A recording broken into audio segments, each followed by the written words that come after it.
Há 75 anos, a história da Agrosérie se funde à história de sucesso do agronegócio brasileiro.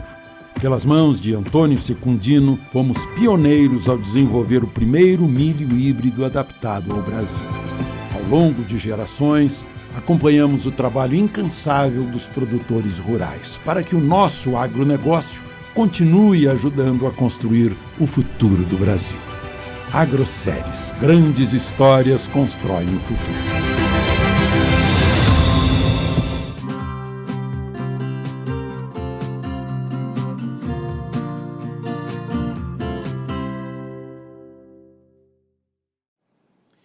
E hoje foi dia de relatório trimestral do USDA, que é aquele relatório que mostra o que de fato tem nos estoques americanos no dia 1º de setembro. É o levantamento feito pelo Departamento de Agricultura dos Estados Unidos, que dá uma ideia para a gente do que realmente ainda precisa ser trabalhado, enfim, e como é que foi a evolução, principalmente da comercialização ao longo da safra.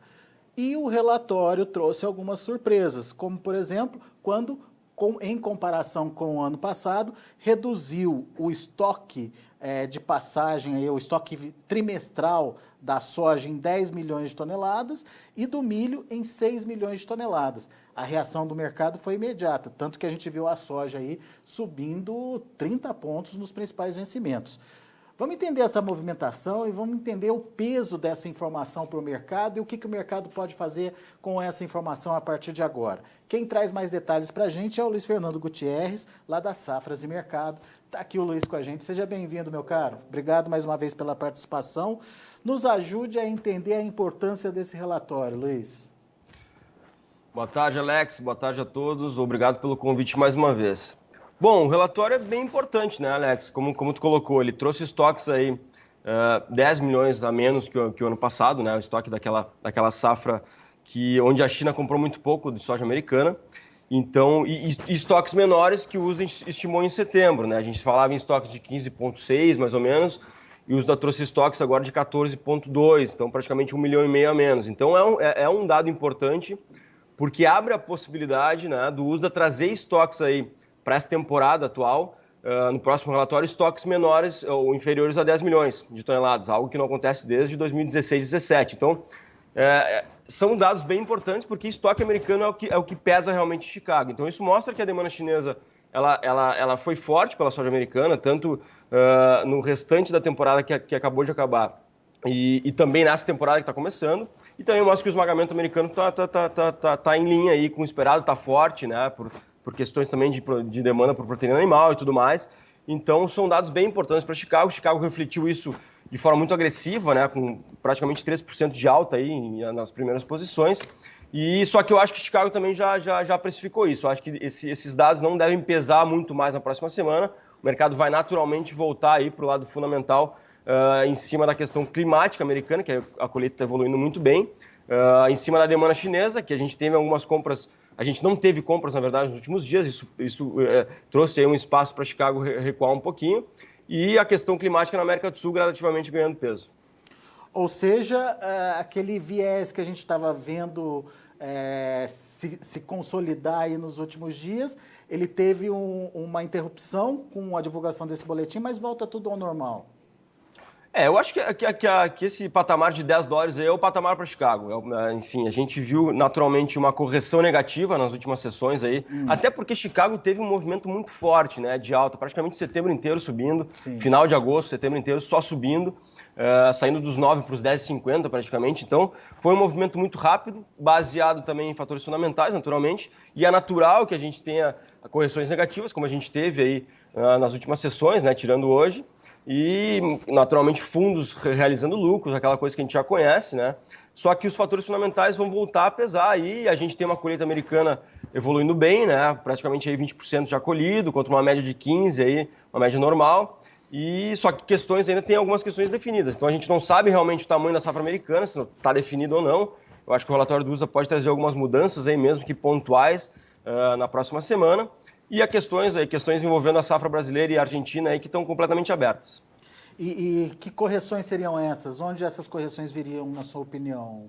Você já falou dos estoques, né, que podem aí, aparecer na casa dos 10 milhões de toneladas. Mas da onde mais viria aí essa correção? Produtividade? Pode ser, claro. A produtividade ainda está em aberto, né, Alex? A gente teve aí questões climáticas importantes nos Estados Unidos, né? Desde agosto a gente vem como principal fator para Chicago aí. Só que a gente, nas últimas 2, 3 semanas, a gente teve uma melhora nas condições das lavouras americanas. Então é possível que o USDA traga algum ajustezinho. É muito difícil saber se para cima ou para baixo. Acho que se trouxer vai ser pontual. Vai ser uma coisinha pequena. Acho que pode ser para cima. Acho que pode ser um ajuste positivo aí na produtividade americana. Mas é pouca coisa. E além disso, eu acho que a gente pode ter algum ajuste aí com relação às exportações americanas, né? Exatamente porque essa demanda chinesa ela vem muito forte aí ao longo de todo o mês de setembro. Isso pode trazer, pode levar o USDA a trazer algum ajuste positivo também por esse lado. Ajuste na produção, revisão nas exportações, que vai resultar aí nessa redução, nessa possível redução dos estoques. Isso, de uma maneira geral, seria positivo para o mercado? Claro, sem dúvida. Se a gente tiver uma redução... Naturalmente, a gente já espera uma redução, porque a gente já está entrando na temporada, né, com 1,5 milhão a menos. Né? A gente esperava que o USDA trouxesse um estoque de 15,6, ele trouxe 14,2, então isso já tem que estar na conta do USDA para a próxima temporada. Agora, pode ser uma queda maior, né? Se a gente tiver uma exportação maior por parte uma importação maior por parte da China, né? Umas exportações maiores americanas, e se a gente tiver algum ajustezinho de produtividade, aí também pode ser que a gente tenha um pequeno ajuste de estoques também. Muito bem. Agora, Luiz, qual é a leitura que se faz desse relatório de hoje? Uma demanda muito forte, dá para falar isso? Uma demanda que surpreende? Sim, eu acho que sim. Eu acho que principalmente a demanda pela soja americana por parte da China surpreendeu aí. Por mais que não tenham sido grandes volumes, né, aquela coisa que é o normal, né, de um mercado equilibrado aí, sem a guerra comercial, a gente teve um 2020 com uma demanda chinesa crescendo pela soja americana. Então, é a demanda chinesa e também um pouquinho do esmagamento que foi mais forte esse ano nos Estados Unidos. Muito bem. E você disse também que possivelmente esses números de hoje já estão precificados. O que vai mudar o mercado, então? É o próximo relatório do USDA ou tem alguma coisa entre agora e o próximo relatório que pode ainda ter alguma repercussão nos preços? Não, o mercado vai esperar o próximo relatório, né? Questões climáticas aí, por exemplo, nos Estados Unidos a gente tem uma semana positiva para a colheita, então não tem muita mudança para acontecer. A gente deve ter aí uma evolução forte nos trabalhos de novo, trabalhos evoluindo acima da média aí, não deve surpreender o próximo relatório de segunda-feira aí da evolução dos trabalhos. Então o mercado vai focar realmente no relatório do USDA, até porque a gente tem um feriado aí que começa amanhã, se não me engano, na China, um feriado de uma semana. A gente não deve ter notícias chinesas aí de compras de soja nos próximos dias. Se tiver, talvez não seja nada muito relevante por esse feriado. Então, o relatório realmente é o fator aí mais importante para os próximos dias. Legal. Agora, Luiz, a gente está muito de olho nessa demanda da China. Há quem aposte que a demanda deve desacelerar porque, enfim, a China já teria comprado bastante, já teria comprado pelo menos boa parte do que estava sendo projetado aí por eles, ou ela pode surpreender dando continuidade às compras agressivas? Qual que é a expectativa de vocês aí nas safras?